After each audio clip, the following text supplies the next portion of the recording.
ನಮಸ್ತೆ ಎಲ್ಲರಿಗೂ welcome to my channel Vedika Nayana conscious eyes. ಮಹಾಪ್ರದೋಷದ ದಿನ ಅಂದರೆ ಶುಕ್ರವಾರದ ದಿನ 30ನೇ ತಾರೀಕು ಮಹಾಪ್ರದೋಷದ ದಿನ ಬಂದಿದೆ. ಅವತ್ತು ಬೆಳಿಗ್ಗೆ ದ್ವಿತೀಯನೂ ಇದೆ, ನಂತರ ತೃತೀಯನೂ ಶುರುವಾಗುತ್ತೆ. ಸೊ ಯಾವಾಗಲೂ ಅಷ್ಟೇ ತಿಂಗಳಲ್ಲಿ 2 ಸಾರಿ ಪ್ರದೋಷದ ದಿನ ಬರುತ್ತೆ. ಶಿವನನ್ನು ನಾವು ಸನಾತನಿಗಳು ಆರಾಧನೆ ಮಾಡುವಂಥ ಭಕ್ತಿಯಿಂದ ರುದ್ರಾಭಿಷೇಕಗಳನ್ನು ಮಾಡಿಸುವಂಥ ದಿನ. ಈ ಒಂದು ಮಹಾಪ್ರದೋಷದ ದಿನ ಅಂತ ನಾವು ಏನು ಕರಿತೀವಿ ಅಂದರೆ ಶುಕ್ರವಾರದ ದಿನ ಬಂದಿರುವಂಥದ್ದು, ಹಾಗೂ ದ್ವಿತೀಯ ಮುಗಿತಿದ್ದ ಹಾಗೇನೆ ತೃತೀಯ ಸ್ಟಾರ್ಟ್ ಆಗಿದೆ ಶುಕ್ರವಾರದ ದಿನನೇ. ಸೊ ಹೀಗಿರುವಾಗ ಇಂಥ ಒಂದು ಸಂದರ್ಭದಲ್ಲಿ ಯಾರಿಗೆಲ್ಲ ಪ್ರಾಬ್ಲಮ್ಸ್ ಏನೇನೆಲ್ಲ ಮಾಡಿಕೊಂಡ್ರು ನಮಗೆ ಪ್ರಾಬ್ಲಮ್ ಸಾಲ್ವ್ ಆಗ್ತಾ ಇಲ್ಲ ಅಂತ ಅನ್ಕೊಂಡಿರೋರಿಗೆ ಇವತ್ತು ನಿಮಗೆ ತುಂಬಾ ಒಂದು ಸುದಿನ ಅಂತಾನೆ ಹೇಳ್ಬಹುದು. ಯಾರು ಮಿಸ್ ಮಾಡಬೇಡಿ, ಯಾಕೆಂದ್ರೆ ನಾವು ಕೊಡ್ತಾ ಇರುವಂತ ಈ ಒಂದು ಇನ್ಫಾರ್ಮೇಶನ್ ಎಲ್ಲರ ಕೈಯಲ್ಲೂ ಮಾಡುವಂತ ಒಂದು ಸಣ್ಣ ಪರಿಹಾರವನ್ನ ಹೇಳ್ತಾ ಹೋಗ್ತಾ ಇದ್ದೀನಿ.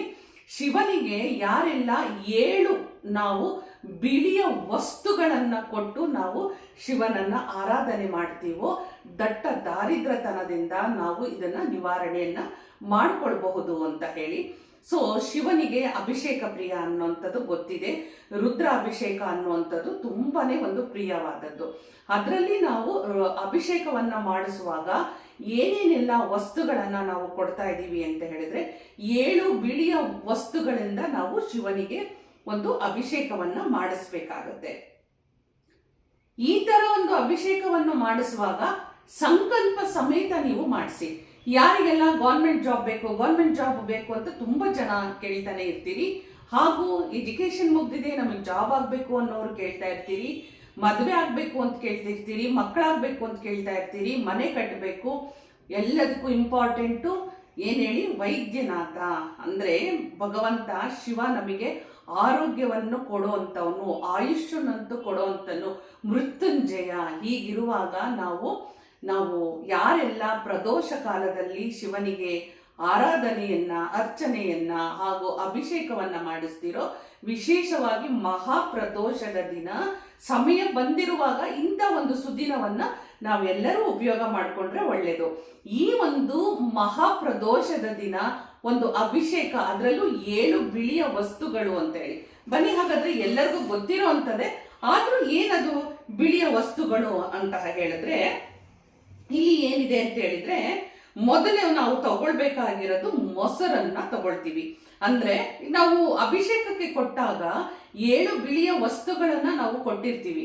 ಅದರಲ್ಲಿ ಏನೇನಿದೆ ಅಂತ ಎಲ್ಲರಿಗೂ ಇದು ಗೊತ್ತಿರೋ ಅಂತದ್ದು. ಆದ್ರೂ 7 ಬಿಳಿಯ ವಸ್ತುಗಳು ಯಾವ್ದ್ಯಾವ್ದು ಅಂದ್ರೆ ಮೊಸರು ಯಾವ ಕೆಲಸ ಮಾಡಿಕೊಡುತ್ತೆ ಅಂದ್ರೆ, ಇದು ನಮ್ಮ ಯಾವುದೇ ಸಂಬಂಧಗಳಲ್ಲಿ ಬಿರುಕನ್ನ ಮೂಡಿದ್ರೆ, ಅಂದ್ರೆ ರಿಲೇಶನ್ಶಿಪ್ ಪ್ರಾಬ್ಲಮ್ಸ್ ಅಂತ ಹೇಳ್ತೀವಿ.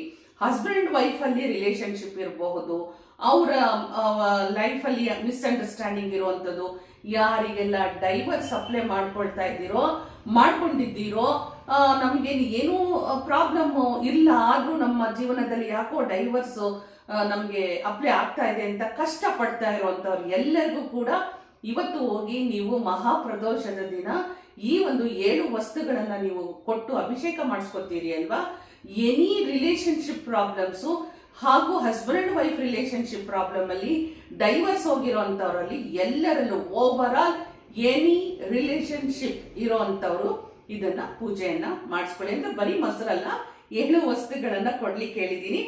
ಏನೇನಕ್ಕೆ ಉಪಯೋಗ ಅಂತಾನೂ ನಾನು ಹೇಳ್ತಾ ಇದ್ದೀನಿ. ಹಾಲನ್ನ, ಅದ್ರ ಜೊತೆನಲ್ಲಿ ಹಾಲನ್ನ ಕೊಡ್ತಾ ಇದ್ದೀವಿ. ಹಾಲನ್ನ ಕೊಡುವಾಗ ನಮಗೆ ಆರೋಗ್ಯ, ಸಮೃದ್ಧಿ, ಸಂಪತ್ತು ವೃದ್ಧಿ ಆಗ್ಲಿ ಅಂತ ಹೇಳಿ ನಾವು ಹಾಲನ್ನ ಕೊಡ್ತಾ ಹೋಗ್ತೀವಿ. ಹಾಗೆ ಶುದ್ಧ ಹಸುವಿನ ತುಪ್ಪವನ್ನ ನೀವು ಕೊಡಬೇಕಾಗುತ್ತೆ. ಅದು ಕೂಡ ನಮ್ಮ ಮನೆಯಲ್ಲಿ ಯಾವುದೇ ತರದ, ಎಷ್ಟೋ ಮನೆಗಳಲ್ಲಿ ಮಕ್ಕಳಾಗಕ್ಕೆ ಪ್ರಾಬ್ಲಮ್ ಇದೆ, ಮಕ್ಕಳೇ ಆಗ್ತಾ ಇಲ್ಲ ಅಂತ ಯಾರೆಲ್ಲ ದಂಪತಿಗಳು ಕೊರಗ್ತಾ ಇದ್ದಾರೋ ಅಂತವರಿಗೆ, ಮತ್ತೆ ಅದಷ್ಟೇ ಅಲ್ಲ, ನಮ್ಮ ಮನೆಯ ಮಕ್ಕಳು ನಮ್ಮ ಮಾತನ್ನ ಕೇಳ್ತಾ ಇಲ್ಲ ಅಂತ ತುಂಟು ಮಕ್ಕಳಿದ್ದಾರೆ, ತರಲೆ ಮಕ್ಕಳಿದ್ದಾರೆ, ಬುದ್ಧಿ ಇಲ್ದೇನೆ ನಾವು ಓದ್ಕೊಳ್ರಿ ಅಂದ್ರೆ ಏನೋ ಬೇಡಲಿಲ್ಲದ ಕೆಲಸ ಮಾಡ್ತಾ ಇದ್ದಾರೆ ಅನ್ನೋಂಥವ್ರು ಎಲ್ಲರಿಗೂ ಕೂಡ ಇದು ಅನ್ವಯಿಸುತ್ತೆ. ಅಲ್ಲಿ ಕೂಡ ನೀವು ಶುದ್ಧ ಹಸುವಿನ ತುಪ್ಪವನ್ನು ನೀವು ಕೊಟ್ಟಾಗ ಅಲ್ಲಿ ನಿಮಗೆ ನಿಮ್ಮ ಪ್ರಾಬ್ಲಮ್ಸ್ಗಳು ಸಾಲ್ವ್ ಆಗ್ತಾ ಹೋಗುತ್ತೆ. ಹಾಗೆ ಸಕ್ಕರೆ ಅಂದ್ರೇನೆ ಸಿಹಿ. ಅಲ್ಲಿ ನಮ್ಮದು ಏನ್ ಬರುತ್ತೆ, ಶುಕ್ರ ನಮ್ಗೆ ಏನ್ ಕೊಡ್ತಾ ಇದ್ದಾನೆ ಅಂತ ಹೇಳಿದ್ರೆ, ಶುಕ್ರವಾರದ ದಿನ ನೀವು ಕೊಡ್ತಾ ಇರುವಂತದ್ದು ನಮ್ಮ ದಟ್ಟ ದಾರಿದ್ರತನಗಳು ನಿವಾರಣೆ ಆಗುತ್ತೆ. ಶಿವ ಒಂದು ಸಾರಿ ನಮ್ಮ ಮೇಲೆ ಕಣ್ಬಿಟ್ಟು ಹಸ್ತು ಅಂತ ಹೇಳಿದ್ರು, ಶಿವ ಸಂತೃಪ್ತಿಗೊಂಡ್ರು ಅಂತ ಹೇಳಿದ್ರೆ ನಮ್ಮಲ್ಲಿರುವಂತ ದಟ್ಟ ದಾರಿದ್ರತನ ನಾಶ ಆಗುತ್ತೆ. ಹಾಗೂ ನಮಗೆ ಪಾಸಿಟಿವಿಟಿ, ನಮ್ಮ ಮನೆಯಲ್ಲಿ, ನಮ್ಮ ದೇಹದಲ್ಲಿ, ಮನಸ್ಸಿನಲ್ಲಿ ಪಾಸಿಟಿವಿಟಿ ಎಂಟರ್ ಆಗುತ್ತೆ. ದೇಹ, ಮನಸ್ಸು, ಆತ್ಮ ಶುದ್ಧಿ ಆಗುತ್ತೆ ಅಂತ ಹೇಳುವಂಥದ್ದು. ದೇಹದಲ್ಲಿ ಪಾಸಿಟಿವಿಟಿ ಅಂದ್ರೆ ಅನಾರೋಗ್ಯ, ಮನಸ್ಸಿನಲ್ಲಿ ಪಾಸಿಟಿವಿಟಿ ಅಂದ್ರೆ ಎಲ್ಲ ಚಿಂತೆಗಳು ದೂರ ಆಗುತ್ತೆ. ಮನೆಯಲ್ಲಿ ನಮಗೆ ಒಂದು ಪಾಸಿಟಿವಿಟಿ, ದೈವಿಕ ಶಕ್ತಿ ನಮ್ಮ ಮನೆಯಲ್ಲಿ ಎಂಟರ್ ಆಗುತ್ತೆ. ಹಾಗೆ ಸಂಪತ್ತು ಸಮೃದ್ಧಿ ಪ್ರಾಪ್ತಿಯಾಗುತ್ತೆ, ಶಿವನ ಒಂದು ಕೃಪೆ ಪ್ರಾಪ್ತಿಯಾಗುತ್ತೆ. ಹಾಗೆ ಅಕ್ಷತೆಯನ್ನ ಅಂದ್ರೆ ಬಿಳಿಯ ಅಕ್ಕಿ ಅಂತ ನಾವೇನ್ ಹೇಳ್ತೀವಿ ಅಲ್ವಾ, ಇಲ್ಲಿ ನಾವು ಇದನ್ನು ಕೂಡ ಅಲ್ಲಿ ಅವರು ಶಿವನಿಗೆ ಅರ್ಪಣೆಯನ್ನ ನೀವು ತಗೊಂಡೋಗಿ ಕೊಟ್ಟಾಗ ಅಲ್ಲಿ ನಮ್ಮ ಒಂದು ಏನಿದೆ ಮಹಾ ಪರಿಪೂರ್ಣತೆ ಅಂತ ಹೇಳ್ತೀವಿ. ಅಕ್ಷತೆ ಅನ್ನುವಂಥದ್ದು ಪರಿಪೂರ್ಣತೆ, ಅನುಗ್ರಹ ಪ್ರಾಪ್ತಿ ಆಗುತ್ತೆ. ಹಾಗೆ ಅದೆಲ್ಲ ಆದ್ಮೇಲೆ ಅಭಿಷೇಕವನ್ನ ಮಾಡ್ತಾರೆ ಅಲ್ವಾ, ಅಭಿಷೇಕ ಮಾಡಿದ ಮೇಲೆ ಶಿವನಿಗೆ ಅಲಂಕಾರ ಮಾಡುವಾಗ ತ್ರಿಪುಂಡ ಭಸ್ಮ ಅಂದ್ರೆ ವಿಭೂತಿ ಧಾರಣೆಯನ್ನ ಮಾಡ್ತಾರೆ. ಅದು ಕೂಡ ನಾವು ಅವತ್ತು ಶಿವನಿಗೆ ಅರ್ಪಣೆ ಮಾಡಿದಾಗ ಅಲ್ಲಿ ತ್ರಿಪುಂಡ ಭಸ್ಮವನ್ನ ನಾವು ಶಿವನಿಗೆ ಅರ್ಪಣೆ ಮಾಡಿ ಆ ಭಸ್ಮವನ್ನು ನಾವು ಧಾರಣೆ ಮಾಡಿದಾಗ ತಿಳ್ಕೊಳ್ಳಿ, ನಮ್ಮಲ್ಲಿ ಏನೇನೆಲ್ಲ ಇತ್ತೋ ಈ ಒಂದು ತ್ರಿಪುಂಡ ಭಸ್ಮ ಧಾರಣೆ ಮಾಡಿದ್ವಿ ಅಂದ್ರೆ ಸಕಲ ದಾರಿದ್ರ್ಯಗಳು, ಸಂಕಷ್ಟಗಳು, ಕೆಟ್ಟ ದೃಷ್ಟಿಗಳು, ದುಷ್ಟ ದೃಷ್ಟಿಗಳು ಎಲ್ಲವೂ ನಿವಾರಣೆ ಆಗೋಗುತ್ತೆ ಈ ತ್ರಿಪುಂಡ ಭಸ್ಮದಿಂದ. ಹಾಗೆ ಬಿಳಿಯ ಎಕ್ಕದ ಒಂದು ಹೂವನ್ನ ಶಿವನಿಗೆ ನಾವು ಅರ್ಪಣೆ ಮಾಡಬೇಕು. ಇಲ್ಲಿ ಈ 7 ಬಿಳಿಯ ವಸ್ತುಗಳನ್ನ ಶಿವನ ದೇವಸ್ಥಾನಕ್ಕೆ, ಶಿವನ ಒಂದು ಆಲಯಕ್ಕೆ ಹೋಗಿ ನೀವು ಇದನ್ನ ಪ್ರದೋಷದ ದಿನ ಶುಕ್ರವಾರ ಮರಿಲೇಬೇಡಿ.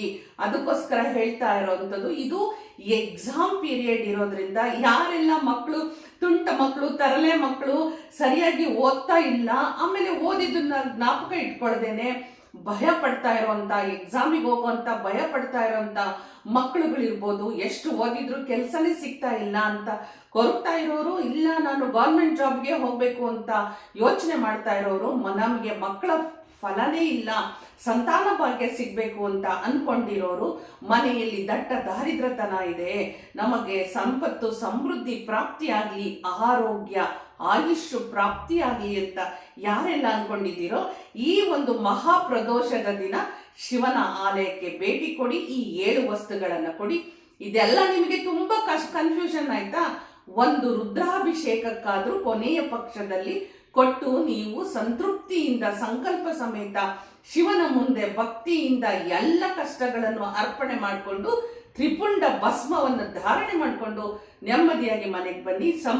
ಸಂಪೂರ್ಣ ನಿಮ್ಮ ಕಷ್ಟಗಳೆಲ್ಲ ಪರಿಹಾರ ಆಗಲಿ ಅಂತ ಹೇಳ್ತಾ, ಮತ್ತೆ ಮುಂದೊಂದು ಇಂಟ್ರೆಸ್ಟಿಂಗ್ ಆಗಿರುವಂತ ಒಂದು ರಿಚುವಲ್ ಇರ್ಬೋದು, ಮ್ಯಾನಿಫೆಸ್ಟೇಷನ್ ಇರಬಹುದು, ಹಾಗೆ ಸ್ವಿಚ್ ವರ್ಡ್ ಇರ್ಬೋದು, ಹಾಗೆ ಹೀಲಿಂಗ್ ಇರ್ಬೋದು, ಎನಿಥಿಂಗ್ ವಿಡಿಯೋಗಳು ನಿಮಗೋಸ್ಕರ ವೇಟ್ ಮಾಡ್ತಾ ಇದೆ ಅಂತ ಹೇಳ್ತಾ, ಯಾರಿಗೆಲ್ಲ ವಿಡಿಯೋ ಸಿಕ್ಕಿದೆ ದಯವಿಟ್ಟು ಶೇರ್ ಮಾಡಿ, ಹೈಪ್ ಅನ್ನ ಕೊಡೋದನ್ನು ಮಾತ್ರ ಮರಿಬೇಡಿ.